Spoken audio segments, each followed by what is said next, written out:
Episode 17 of the Torque Factor podcast is here, and I'm your host, Scott Brown. This is a place where we discuss all things moving the automotive service industry forward, focusing on expanding knowledge and awareness around tools, equipment, education, and industry trends.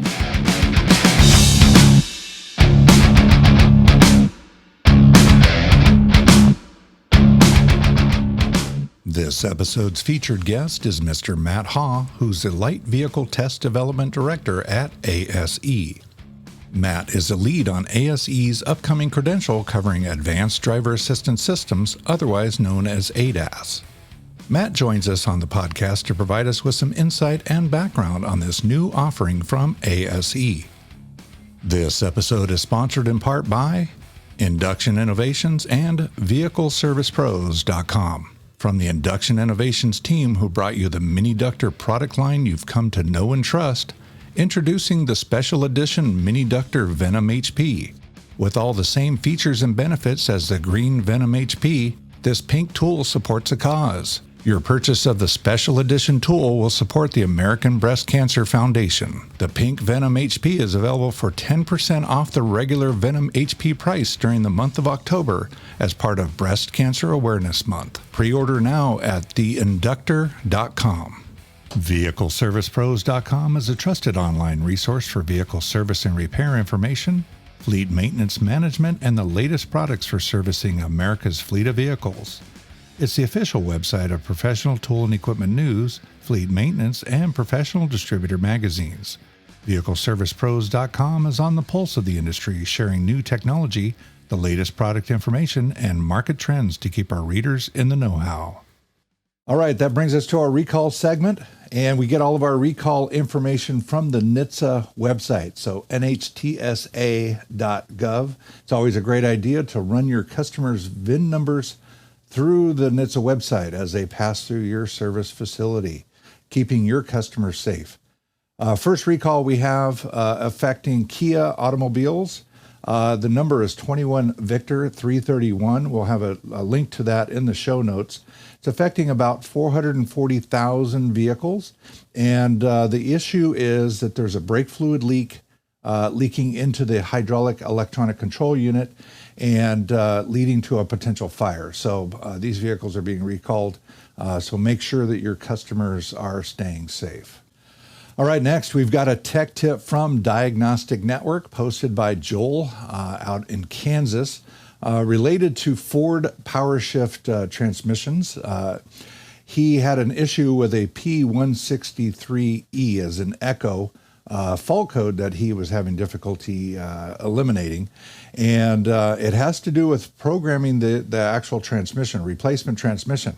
And most of these transmissions come with the accurate ID labels so that you can properly input that information into the Ford diagnostic software suite so that you can properly program it.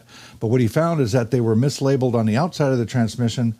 If you look at the actual connection for the ECU, for the TCM, at the trans, you'll find a different tear tag information, and that's what you need to do to properly program that. So just a great heads up. Again, there'll be a link to that tech tip in the show notes, so please check it out. The next cool thing that was posted to Diagnostic Network recently by NASTF, that's the National Automotive Service Task Force, is related to Tesla. Tesla has released some diagnostic software access into their vehicles. It is Toolbox 3, which is a web app, and it currently only supports the Model 3 and Model Y, which is a newer platform. The Model S and X are actually on a different type platform, supported through a different diagnostic portal, and that currently, as of today, this is in October 2021, is not currently available. However, if you go to the Diagnostic Network site, and we've got a link to that post there, there's a lot of great information there on what you need to get connected to those vehicles because they are now hitting the marketplace. All right, and then that brings us to our featured guest, Mr. Matt Haugh, who is the lead on the ASE upcoming ADAS certification. So let's have a listen. All right, listeners, today we have a special guest, Mr. Matt Haugh with ASE. He is the director of the Light Vehicle Test Development Program. Welcome to the show. Thank you, Scott. I appreciate you having us on. We got a lot of exciting stuff coming up with ADAS that we're trying to get the word out. So we appreciate you having us on. Yeah, that's great. Yeah, the ADAS stuff is definitely a hot topic. But before we jump in there, just can you give me a little background on your on who you are? I know that we've worked together over the years, but let's give our listeners a little perspective. Sure. So back in high school, I took automotive class, early 90s. Went from there. I went to Lincoln Tech for their program, moved from there into the automotive industry, worked pretty much every aspects of being a technician. Started off as a tire technician, worked my way up, being a diagnostic technician, shop foreman, worked, everywhere from a Ford dealership to high-end Porsche race shops. So pretty much done a little bit of everything. As I was doing that work, I was also a subject matter expert for ASE. So after many workshops and many events with ASE, they were looking to hire somebody to take over their school bus series of tests. So the way ASE works is they'd rather train somebody to build tests than they would to train somebody to be on the automotive side. So what they did, they took me in as a school bus guy and trained me how to conduct workshops, trained me how to build tests, and I've been working my way up ever since. So here about 3-4 years ago, we had some changes at ASE and I moved on to the automotive side. So that's where I've been ever since, which is my more natural position besides school bus there. So that's where I've been ever since. Here, over the last 3 years, I've been tasked with helping develop this ADAS credential. So that's where we've been. Okay, cool. Yeah, so you started with ASE. Well, your foot in the door was you became a subject matter expert, and you were helping them with projects or what have you. And then you got hired. But so how did you? I mean, they put you in the school bus area. What was your background on the school bus or the heavy duty segment? I had some diesel training. Here in the state of Virginia, I was a state safety inspector, so you had to have some air brakes training.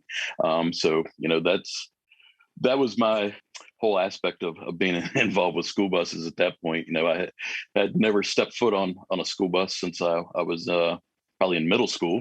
But I went through a lot of training when I first came on board with ASE.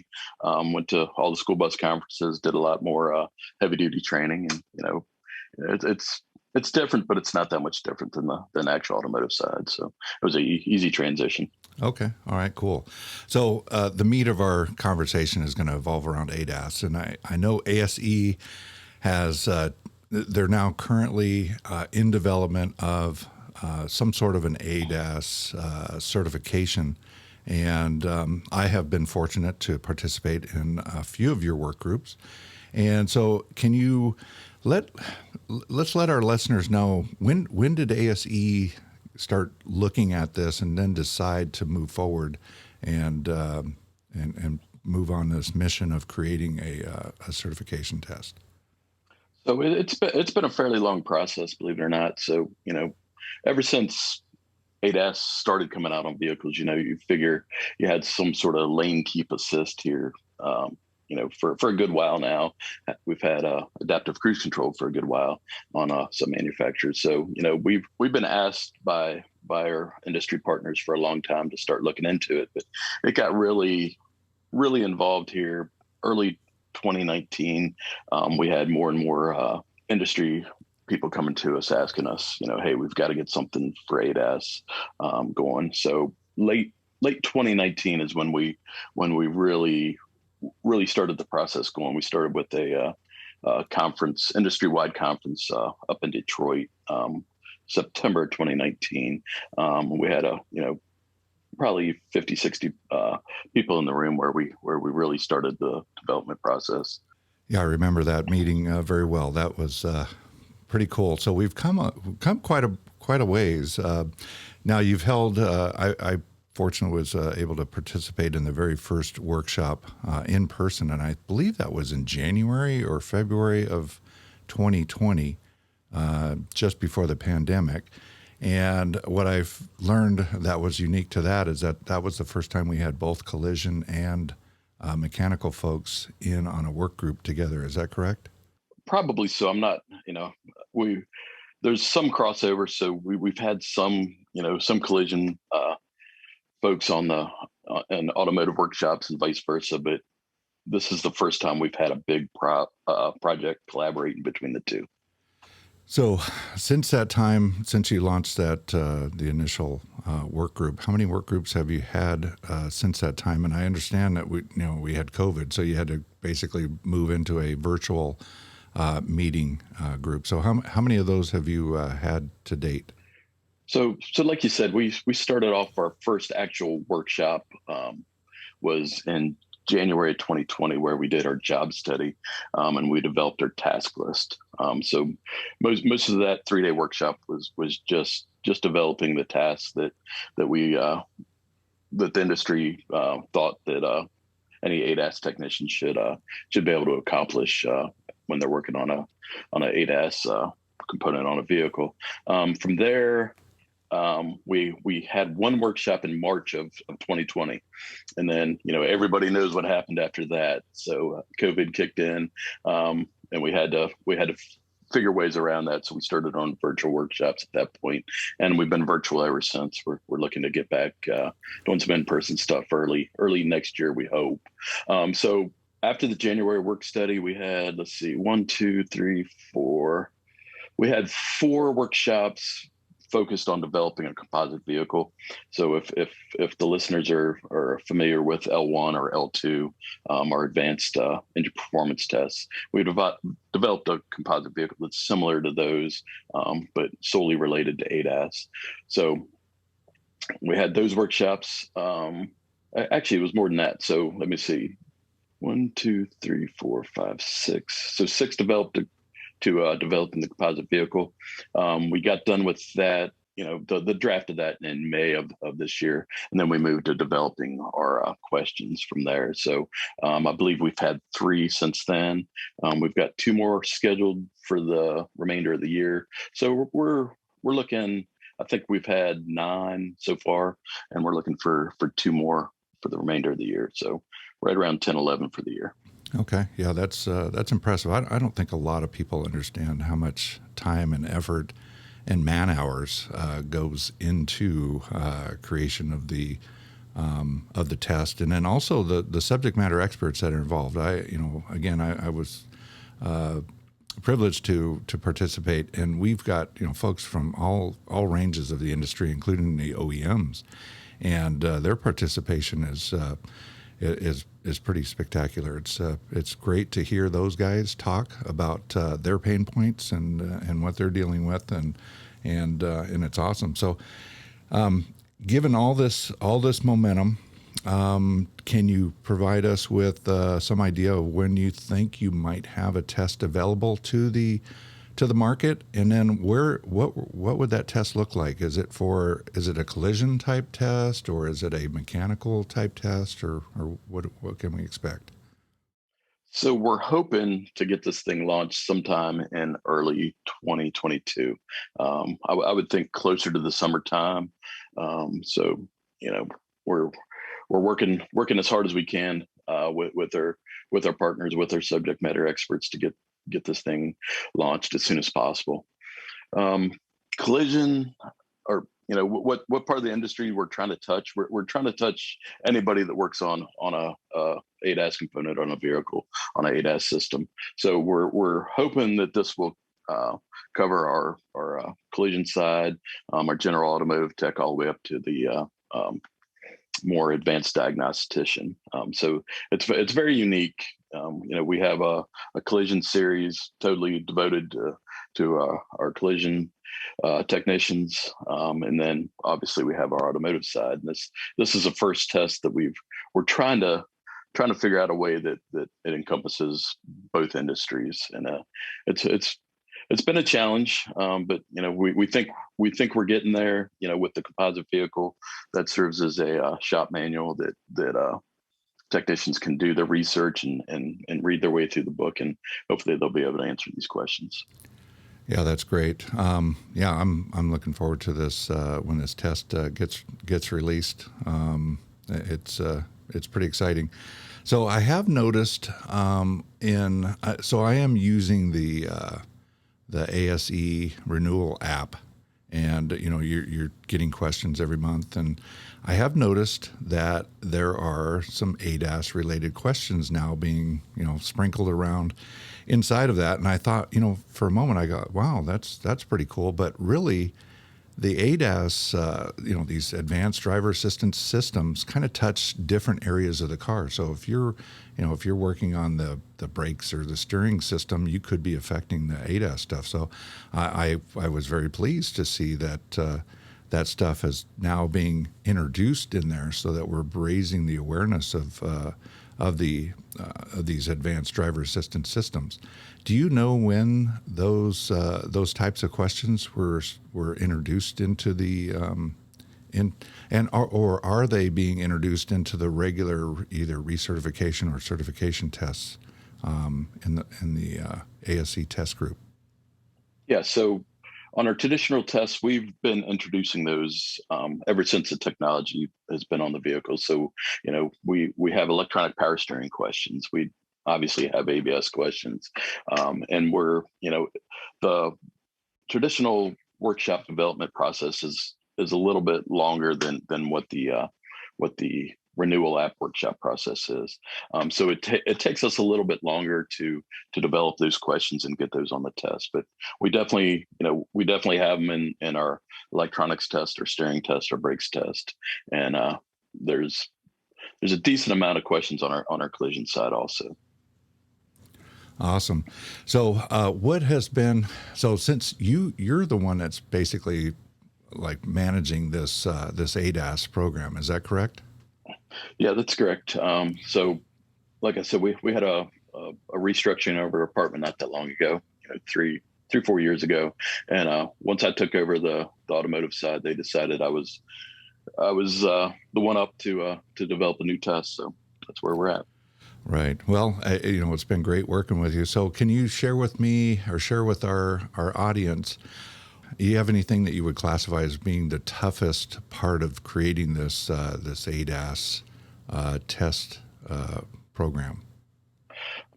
By far, the toughest part is trying to figure out a way to introduce this test and be fair to all aspects of the industry. Like we were saying, we're trying to cover collision, we're trying to cover the automotive side, and there's also a big part of the industry where those technicians only do calibrations. So we're trying to figure out a way where we can just be fair to everybody. Okay, cool. So do you drive a vehicle that has any of these advanced driver assistance systems, like lane keeping, adaptive cruise control? Yeah, I do. I drive a Toyota, so it's got everything on it except for basically a 360 or surround view camera. So, I got lucky. I guess I got lucky. I bought one right before I was given this project, so it helps me out for sure. Yeah. So the moment you took on this project, did you take a different, or did you generate a different perspective, or add some additional focus to all of the systems and how they're working on your vehicle? Yeah, definitely as you're driving down the road, you're thinking about how different systems are affecting the way you drive, and how they interact with each other and interact with different vehicles and stuff. So yeah, it's definitely been an eye opener. I've been out of being a working technician full time for close to 10 years now. So the ADAS was just being introduced. The main part of ADAS was just being introduced when I left. So, I wasn't totally familiar with it. And, I've been, learning a lot from all the subject matter experts, and learning how that carries over to my own vehicle. So Sure. definitely.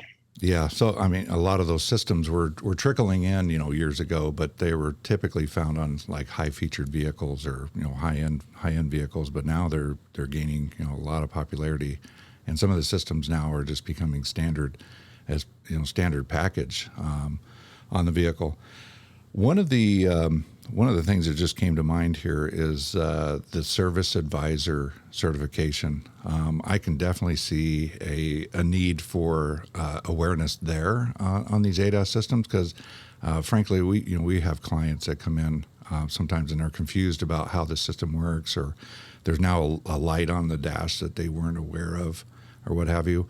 Are you aware of any activity going, moving any of this ADAS awareness into the service advisor certifications? Yeah, so there's definitely been outreach from the industry for us to include that content. Like you say, one of the biggest problems is the misunderstanding of how the systems work, and a lot of that starts with the customer bringing vehicles into a service department when maybe just a switch is turned off. So we're setting up our workshop schedule for next year. So we're hoping that we can move forward with adding some more of that content into our C1, which is our service consultant test. Well, thank you, Matt, for providing us with insight on the new ASE ADAS certification. And just to confirm, you said that probably by mid 2022, we should see a certification test available to the marketplace. Is that correct? Yeah, I would definitely say by summer of 2022. We're hoping to get it out, mid spring or so. Everything, depends on COVID, basically. The more in-person workshops we can hold in the early spring, the quicker this thing will hit the street, probably.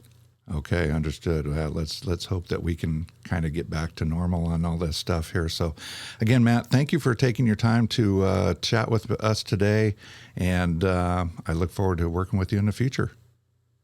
We appreciate your help, Scott, and I appreciate you helping us get the word out about this exciting project and everything you've done to help us out. All right, that brings us to our upcoming industry events. ASA, the Automotive Service Association, is returning to Las Vegas just ahead of APEX SEMA on November 1st. They are hosting the Executive Outlook, and you can find more information at asashop.org. APEX SEMA is returning to Vegas 11/2 through 11/5, and you can find more information at apexshow.com or semashow.com. And the PAVE event, Professional Automotive Virtual Education, returns December 2nd through the 5th. Find more information at pavetraining.com. And we'll have links to all of these events in the show notes. And we'd love to get your feedback. If you have any questions, comments, or suggestions on topics or guests, please drop us a note in our mailbag. podcast@vehicleservicepros.com. Now that brings us to the end of the show, and we hope we were able to bring you some quality content. And we thank you for joining us.